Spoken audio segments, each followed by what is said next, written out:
Hello artist, face വരയ്ക്കാൻ പഠിക്കാം. ആദ്യം ഒരു റൗണ്ട് ഞാൻ വരയ്ക്കുന്നുണ്ട്. ഇതാണ് നമ്മുടെ തലയുടെ പ്രധാന ഭാഗം. ഇനി ഒരു ഭാഗത്തായിട്ട് ഒരു സൈഡ് പ്ലെയിൻ, ഒരു സെമി സർക്കിൾ പോലെ വരയ്ക്കുക. പിന്നെ ഒരു ഹൊറിസോണ്ടൽ ലൈനിൽ ബ്രോ ലൈൻ ഞാൻ മാർക്ക് ചെയ്തെടുത്തു, പുരികം വരുന്ന ഭാഗം. ഇനി ഒരു വെർട്ടിക്കലി ഒരു കർവ്ഡ് ലൈൻ താഴേക്ക് കൊടുക്കുക. ഇനി ഇവിടെ നിന്ന് ഇങ്ങോട്ടേക്കുള്ള അതേ അളവ് താഴേക്ക് മാർക്ക് ചെയ്തെടുക്കുക. ഇനി കണക്ട് ചെയ്യുക. ഇനി ഒരു പോർഷൻ ഞാൻ ഈ ഒരു പോയിന്റിലേക്ക് കണക്ട് ചെയ്തെടുക്കുന്നുണ്ട്. ഈ ഒരു ഭാഗവും താഴെ ചിന്നിന്റെ പോർഷനിലേക്ക് മാർക്ക് ചെയ്തെടുക്കുക. ഇതിനകത്താണ് ചെവി വരുന്നത്. ഇനി ഹെയർ ലൈൻ ഞാൻ മാർക്ക് ചെയ്തെടുത്തു, കണ്ടില്ലേ? ഇനി ഞാൻ ബ്രോ ലൈനിൽ പുരികങ്ങൾ മാർക്ക് ചെയ്തെടുക്കുന്നുണ്ട്. ഈ ഓരോ ലൈൻസ് നമുക്ക് കറക്റ്റ് മനസ്സിലാകണം. തൊട്ട് മേലെ ഹെയർ ലൈൻ വരച്ചിട്ടുണ്ട്, ബ്രോ ലൈൻ വരച്ചിട്ടുണ്ട്. ഇനി ഈ ഒരു എഡ്ജിലാണ് നോസ് ലൈൻ വരുന്നത്. ആ ഒരു സർക്കിളിന്റെ എഡ്ജ് ടച്ച് ചെയ്യുന്ന ഭാഗത്ത് തൊട്ട് താഴെ ലിപ്പ് വരും.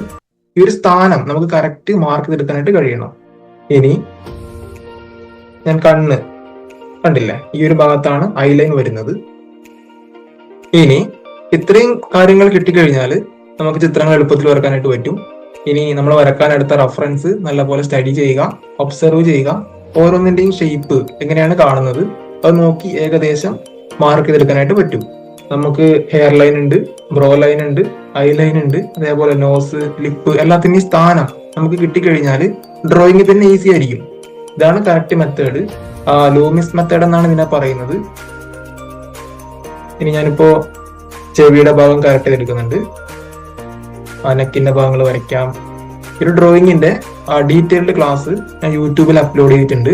അതിന്റെ ലിങ്ക് ഞാൻ ബയോയിൽ കൊടുക്കാം, നിങ്ങൾക്ക് അവിടെ നിന്ന് ചെക്ക് ചെയ്ത് നോക്കാവുന്നതാണ്.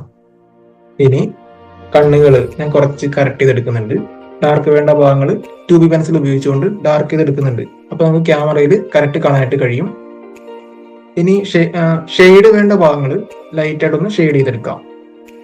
കണ്ടില്ല? ഇതുപോലെ ചെയ്യുക. അപ്പോൾ ആ ഒരു ഡ്രോയിങ് 2Dയിൽ നിന്ന് 3Dയിലേക്ക് കുറേശ്ശെ കാണാനായിട്ട് കഴിയും. ബിഗിനേഴ്സിന് ഫോളോ ചെയ്യാൻ കഴിയുന്ന വിധത്തിലാണ് ഞാൻ ഈ ഒരു ചിത്രം വരച്ചിട്ടുള്ളത്. അപ്പോൾ ഈ ഒരു വർക്ക് ഓൾമോസ്റ്റ് കംപ്ലീറ്റ് ആയിട്ടുണ്ട്. നിങ്ങളൊന്ന് പ്രാക്ടീസ് ചെയ്ത് നോക്കുക. എല്ലാവർക്കും നല്ലൊരു ദിവസം ആശംസിക്കുന്നു. Have a nice day. By.